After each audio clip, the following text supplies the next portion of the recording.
This is Authenticity Radio.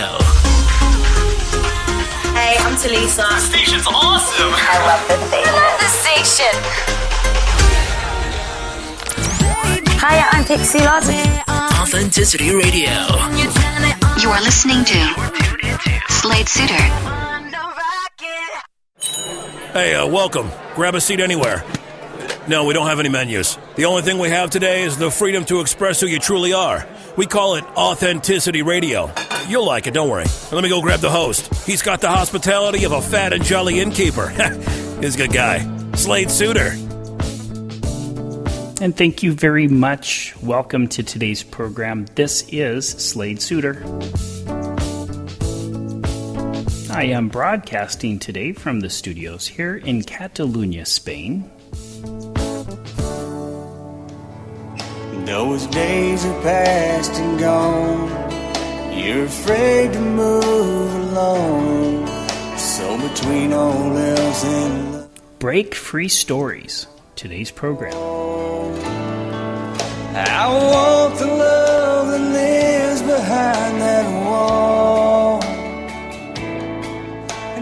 Beth Martens joins me today. I actually sought her out and asked her to come on today because she is such a dynamic person that I thought that you should just hear about her, and hear what she has to say.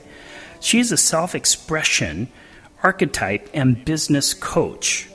She's a mother, the toughest job in the world, and she has earned that title. And she's a songwriter and a singer. And also, she is a cancer survivor. Beth Martens, welcome to you, and thank you for joining us here on Authenticity Radio.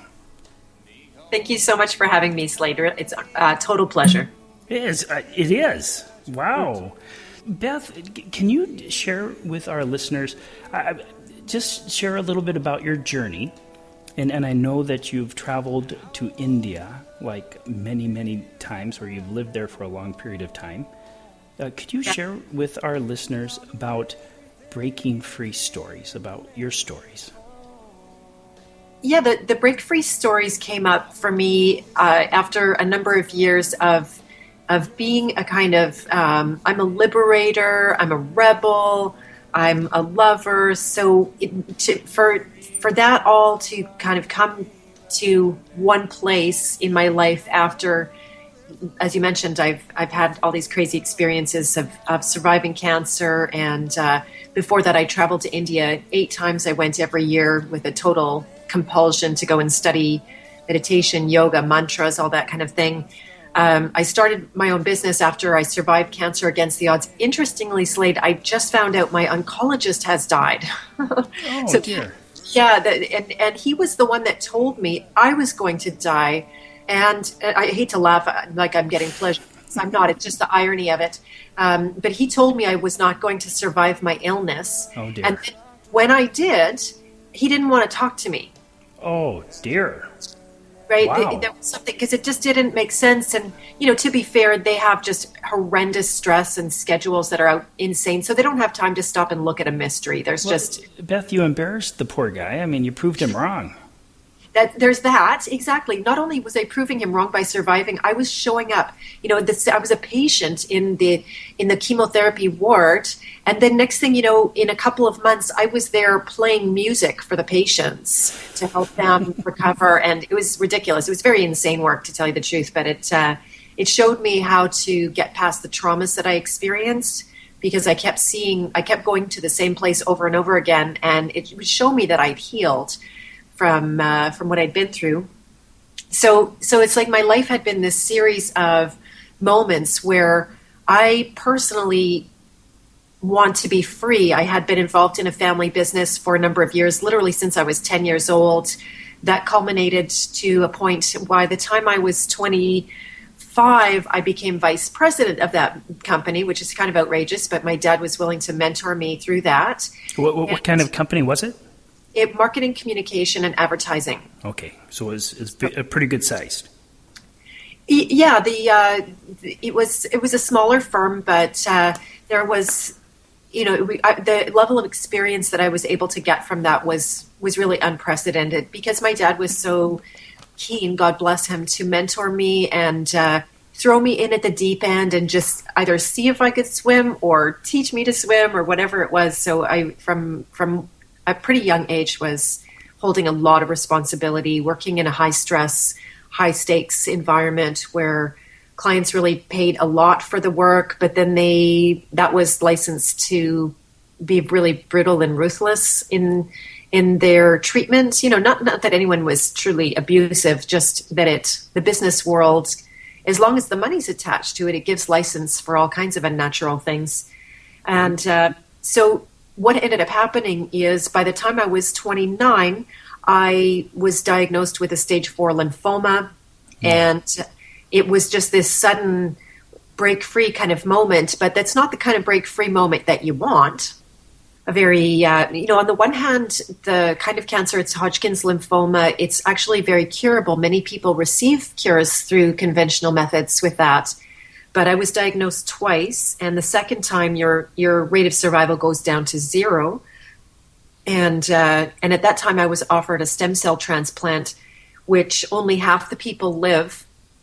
Only half the people survive doing that.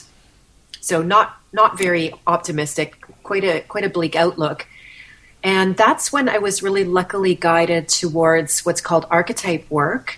And I had to walk away completely from my job, of course. It gave me finally the reason to be able to just say, oh yeah, this is killing me. I can't do this anymore. Mm-hmm. And then when I was trying to recover, I was down the second time, and I really thought I was facing my death at that point. I'd been extremely optimistic and energetic, and I had had 10 years of meditation and traveling to India behind me already. So I had a lot of philosophy to come to my rescue, and practices and community and stuff that was very helpful.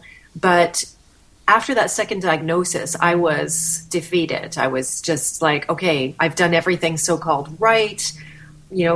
I had completely transformed my diet. I had taken on working with about 100 different practitioners in the alternative fields and doing energy work and going raw food, you name it. It was just a ridiculous regime, very athletic regime on the health side. But here I was still losing my life and having my energy go down the drain day by day.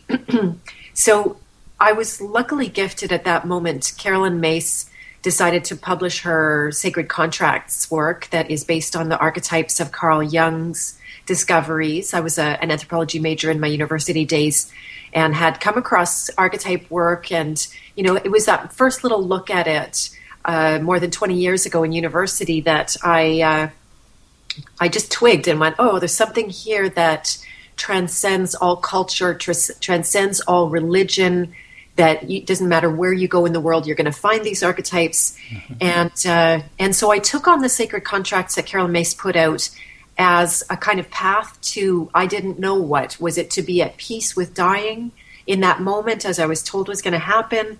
Or was it a means for me, a bridge to build and get inside the voice that is authentic to me and bring it into full conscious awareness? That's that was the invitation or the teaching, yes. Okay, yeah. So you mentioned the authentic word.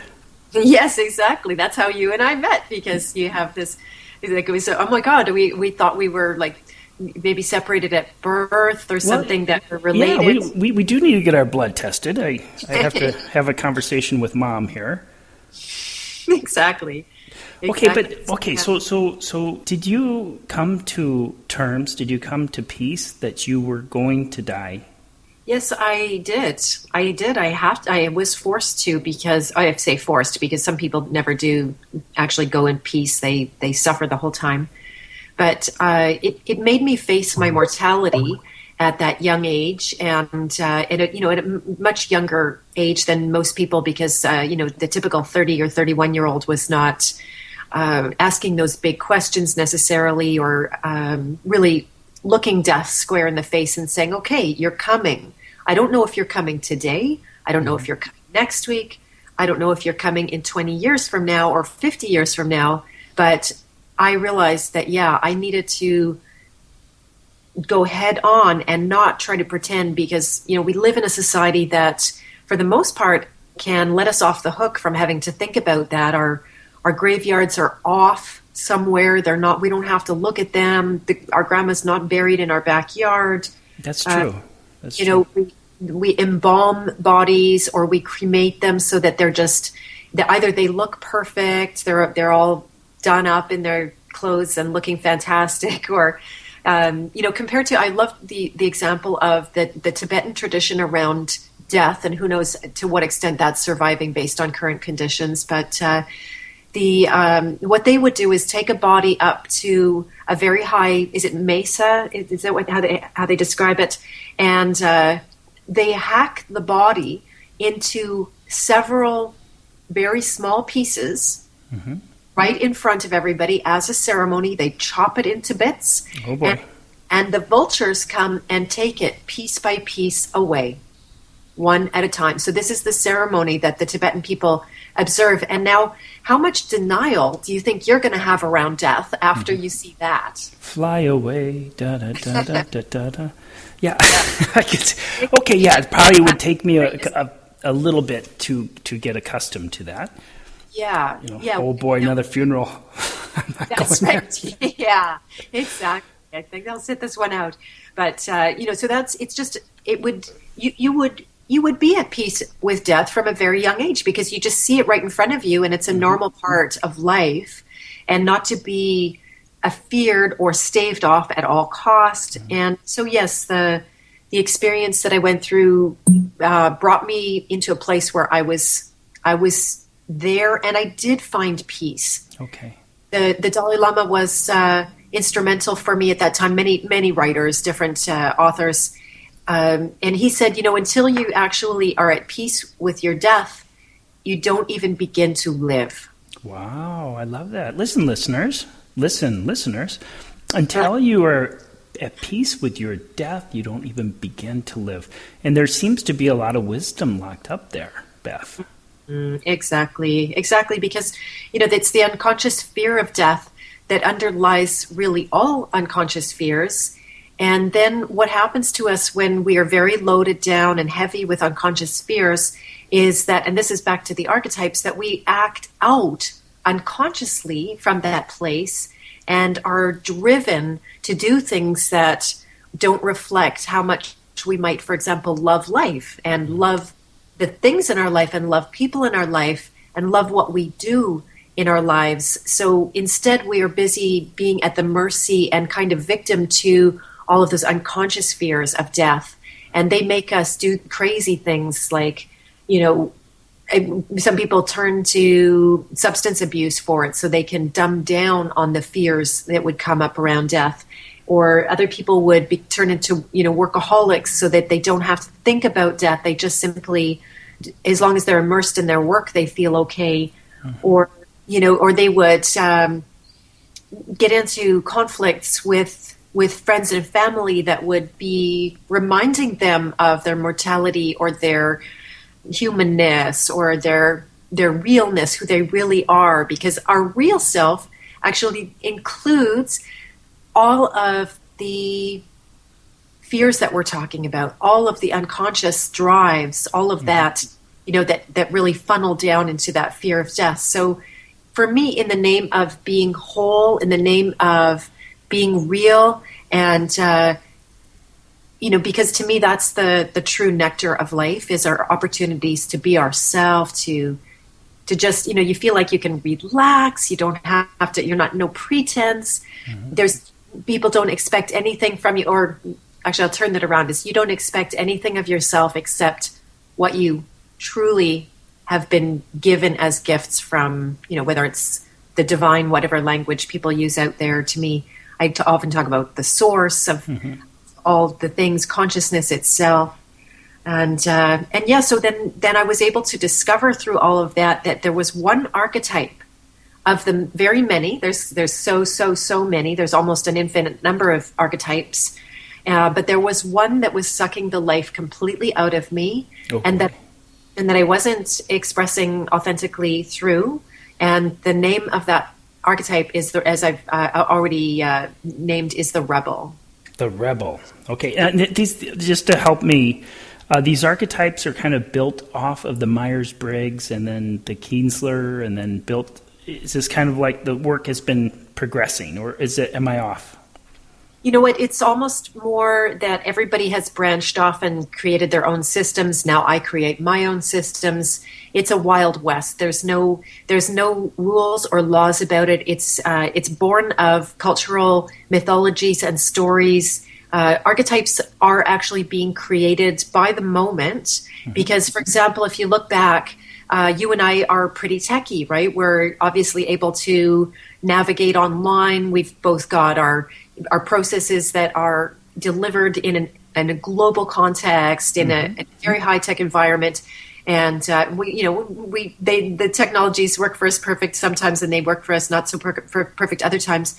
But we have literally turned into a kind of archetype called the tech geek.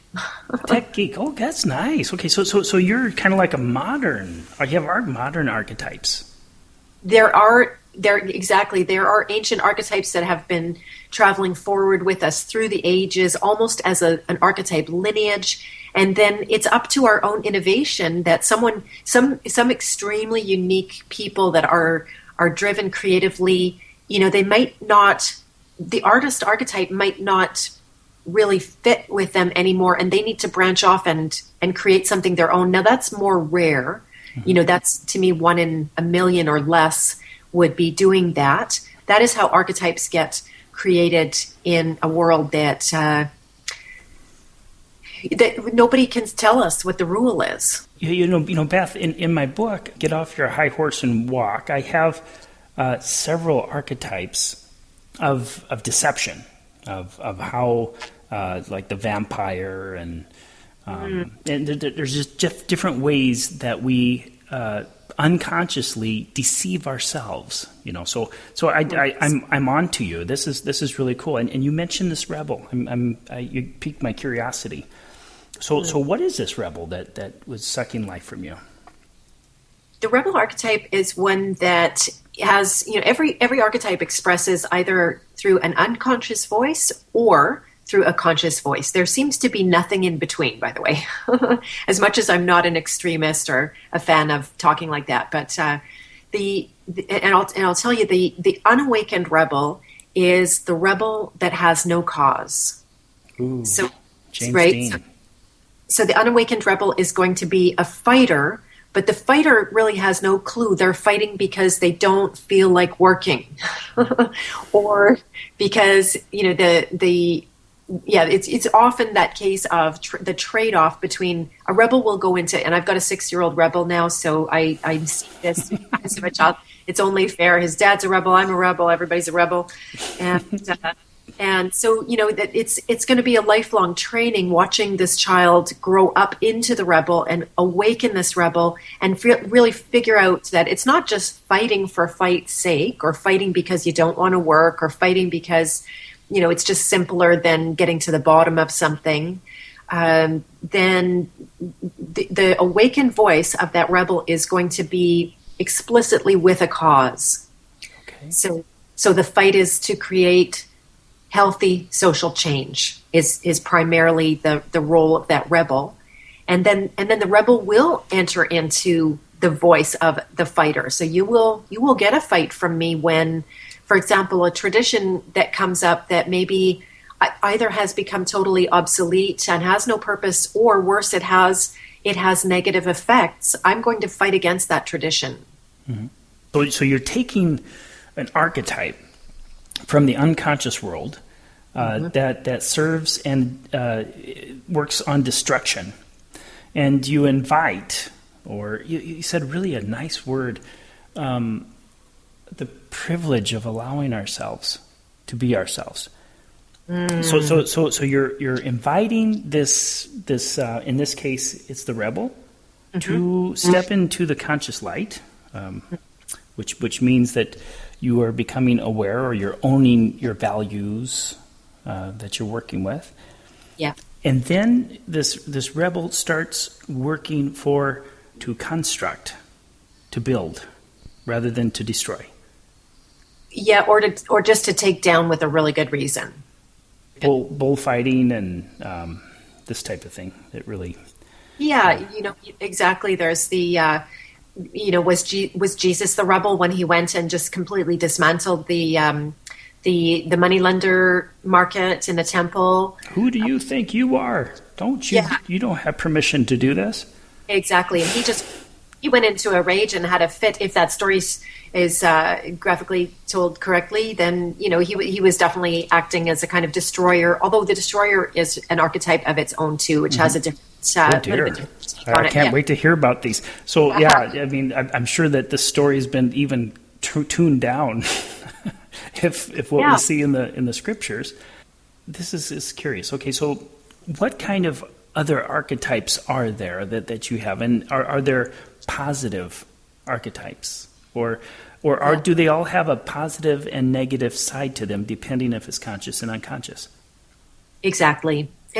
So I just for the sake of, because we've got a lot of good, bad, mindset and belief systems, I try to not talk about positive and negative. It's more like what you said is it's the conscious and the unconscious, and you can get into, for the purposes of having an authentic voice, it's like what works and what doesn't work for your particular goals and your purposes, right? So if you're trying to, for example, get ahead and put yourself out there and be valued for your life work, which is something that I really stand for, especially with women. Of course, men, it's not against men by any means, but I work primarily with women. That if you're trying to get out there and your unconscious rebel comes up, for example, or you get a saboteur, you get this like into sabotage energy, or you get into feeling like a victim of your circumstances, that you can't get ahead because of this reason and that reason, and all those unconscious voices are speaking through you, then you're just simply not going to end up having the energy, because it's really an energy game at the end of the day, in order to put yourself out there and take the risk of having an authentic voice, because as you know, right, being real, it's kind of a big deal. I mean, I know the amount of energy that I exhaust, my essential life energy that I have as a gift every morning I get up. And at the end of the day, if I am projecting images for you to see, Beth, and not only you, but people at work and wherever I go, and by the end of the day, I'm exhausted. And for what? And it's this projection. So if I don't project, how much energy do I have for creating? Beautiful. Yeah, exactly.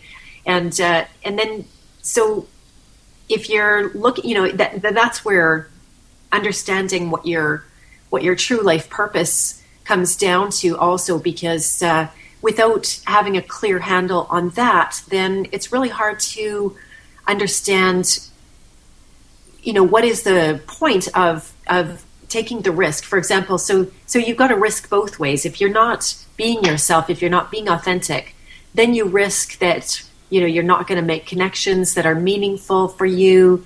You're going to maybe not be well paid for your work, because you're not doing what you're actually meant to do, and you can't even get behind yourself, never mind somebody else get behind you.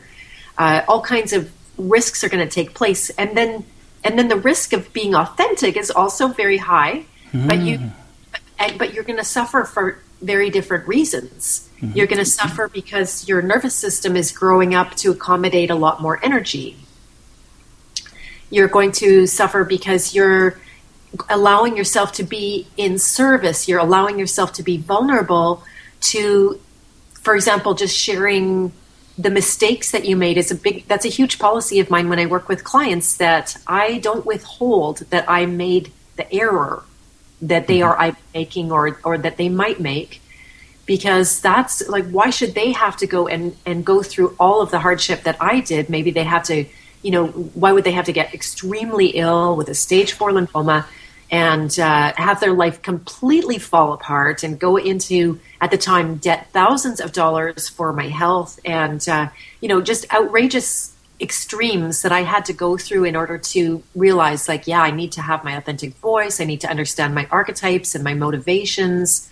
I need to understand also what is collective consciousness. Ooh, that's a nice question. Because when you're talking authenticity, it has to come up, right? That we understand we are not just individual little beings having our own little tiny missions in life, but that we are part of a fabric of consciousness that is pulsing in every moment, mostly unconscious, by the way. Yeah, right? I probably I agree with you on that. And I was thinking, Beth, that there's probably so many of us that are even afraid. And I use this word afraid.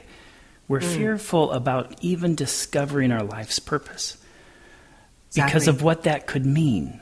That I'll have to take responsibility, and then what? Exactly, responsibility, and the cornerstone of responsibility is work. Right. So your ability to respond is going to inspire you to do your life work. I have a good friend, Cal Malik. I had him on the program. I have to get him back on here again one of these days. And he said responsibility is the ability to respond. And there comes great power with that.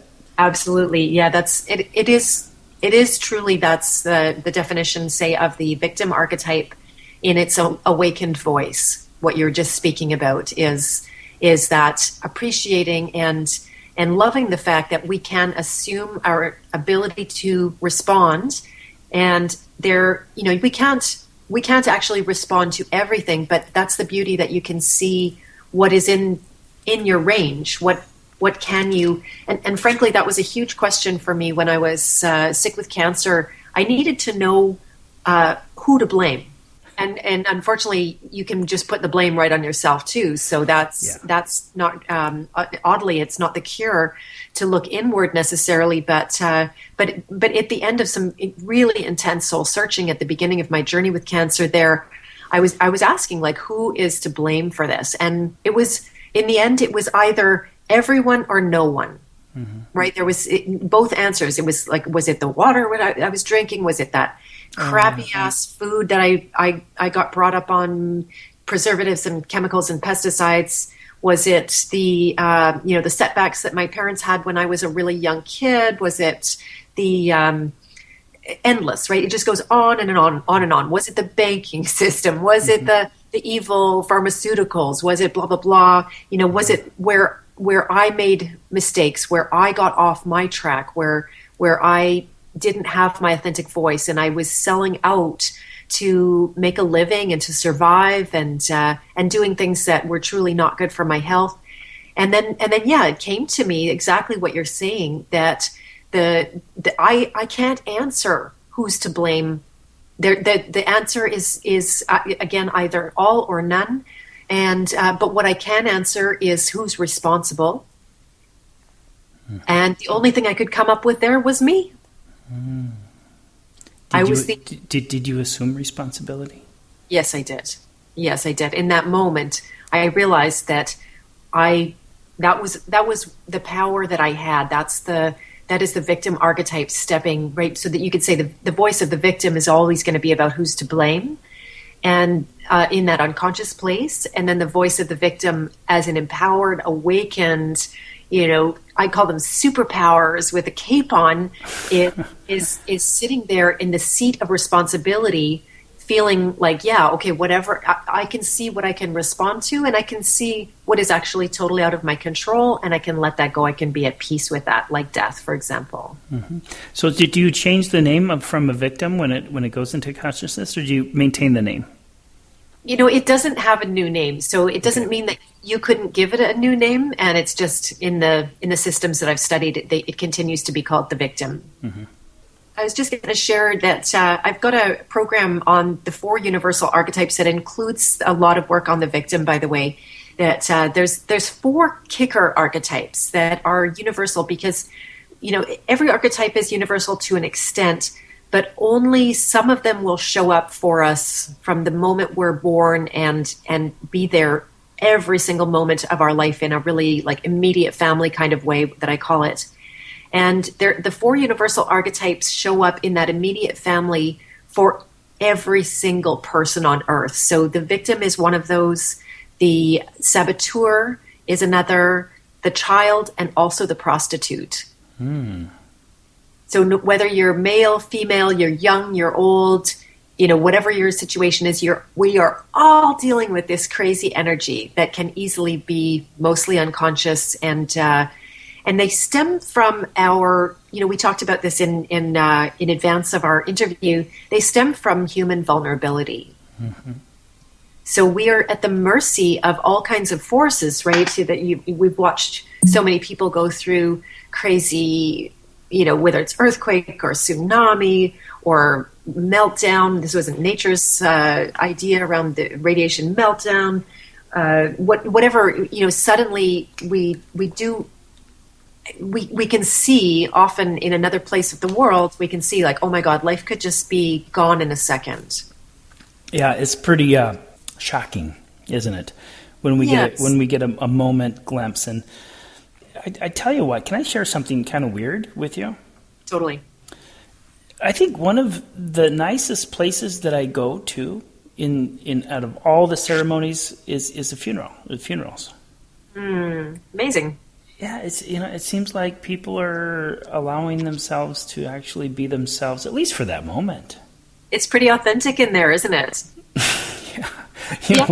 What is there? Yeah, I don't enjoy the death part, but I'm just saying that that really especially, oh my God, I've seen some really wonderful funeral celebrations. I don't know. Did I tell you about Father Rick Arkfeld? I'll tell you another time. But anyway, he's a man that was loaded with cancer. And he took me under his wing when I was really depressed, and he walked me through teaching me about life when I was dead, when I was healthy and he was dying. And it was incredible. Incredible man. Good for you, Slade. That's so brave. Yeah, well, it was it was great. I went on the road with him, and he taught me about life. Wow. Yeah. Well, that's so smart then. Yeah, so I tell you what, I'm curious, Beth, and I'm sure I'm not alone. How do I and my listeners get a hold of your book and your archetypes and your program and maybe get a hold of you? How do we do that? Yeah, there's the primary way to find me online is to go to bethmartens.com, and I'll just spell it because it's not totally unusual, but it's BethMartens.com. Okay, Beth Martens. And and you can fill out. By the way, you have a chance to listen to the Break Free stories that were inspired by everything that we're talking about today, and they're really explicitly stories of entrepreneurs who have gotten past their fears of being authentic through their life work, and make no apologies for getting valued for that. And I specialize with as I mentioned, the tech geek stuff in terms of what's your authentic voice online. Because many women, for example, have been able to put themselves out in some of those more traditional, conventional ways, but they really haven't figured out what's going on out here in this Wild West. Mm-hmm. And so I love to be of service to women, and men work with me, by the way, too. So I'm not exclusively against that, and it's just for the sake of being able to focus. Mm-hmm. And I like to work with women because they have a lot of influence. Mm-hmm. They're raising. Yes, they do. They're raising the children. They tend to be they're running their households, and women share with each other at a level that when women get behind you, there's something just so beautiful. Plus, women have just been not breaking free around the financial state. They make 1% of the wealth in the world. So I really stand for helping those that are empowered, that are stepping into that empowered place of the victim archetype in order to fully jump out and just knock it out of the park, so that they don't have to sit on it. I mean, it breaks my heart, Slade. Every day I end up meeting the multi-talented women, absolutely. Just they're trained and they're creative and they're producing, but they are not maybe even making a single dollar in some cases. Just ridiculous scenario. So I really stand for being able to get behind and back up and, to take that feeling of vulnerability that I was talking about where we feel like we need to sell out and work a job that is useless for us or hurting the world in some way. Or, we actually sabotage our own efforts in moving forward because we don't have the support that we need or somebody who can really cheer for us in a genuine way. So that's what I love to do. And if you visit my website, there's a lot of articles, there's a lot of resources, there's audios, there's some free audios, there's the Break Free stories that you can hear all these stories of the women that have got to the other side and fearlessly become self-expressed. Wow, that's nice. You have success stories. They're all success stories, exactly. Yeah, because they're so inspiring. And when I get down, I go and I listen to one of those stories, and it picks right up. Boy, you know what? Now there's something, isn't it? Mm-hmm. Water seeks its own level in this case. So when you're listening to success, you're brought up to that same level again. It's true, right? We really do. It's like consciousness is already one. So what you said about the water, it just naturally wants to go and melt itself or have that experience of being one, even though it's already one. And so, yeah, we take on each other's, whether it's our shit, excuse my language, or we take on the rising of energy in a more awakened way. So yeah, what you pay attention to is going to determine how you feel and what your experience is. So I love to just immerse myself with inspired people and people that are willing to really step in their power and not just be a victim to the circumstances that they're under. Not to say that there aren't victims. Very truly, there are actually lots. Wow, Beth Martens, the rebel, who stands for the victim. Stands for people who are empowered and can step into responsibility for not being an unconscious victim. That's right. Okay, exactly. So you're ready to cape people. You're going to put capes on people. And yes, it's a total thing. Exactly. And this is beyond words. You are serious. And somebody that's going to contact you, as long as they're serious about it, they're going to get it done. Exactly. Yes. And I have a wonderful process in place that for women who are serious or guys, again, it's not exclusive, but. Okay. So I don't have to change my voice. Don't have to change your voice or get us exchanged. Anything like that. No, exactly. So if you are sincere and you go and write me a letter, just hit the contact form and let me know that you're interested, that you heard me on Slade Sitter's Authentic Radio, then I will offer you an application for a zero-cost discovery session, break-free discovery session with me, where we can get deep inside where you might be getting stuck with being out there and shining your light and having that voice that is truly yours to have and is going to be a benefit to everybody in your life as well.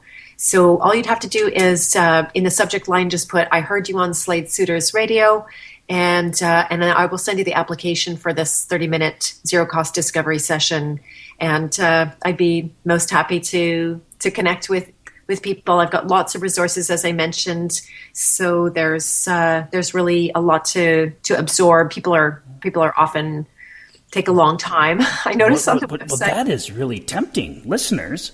Okay, well, you have nothing to lose except your complacency of being stuck where you're at, and who wants to be stuck? So go ahead and please do that. And Authenticity Radio, Slade Sutter, and you have a little ticket there. Maybe I might check that out myself, Beth.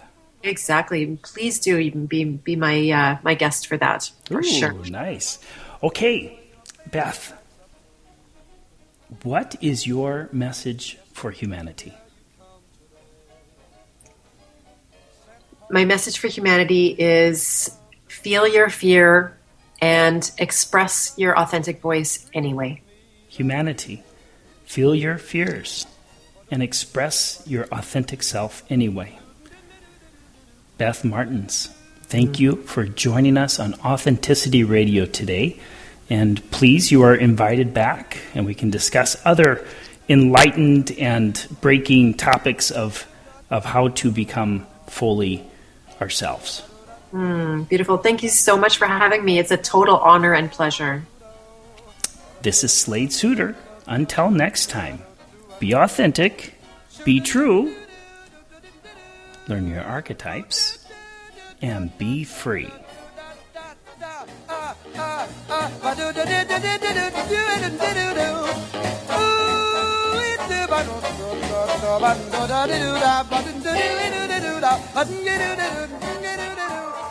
Authenticity comes in one flavor, the real you. For a workshop or seminar in authenticity or conflict resolution, contact www.AuthenticityRadio.com. Come on! This is Authenticity Radio. Authenticity Radio with Slade Suter.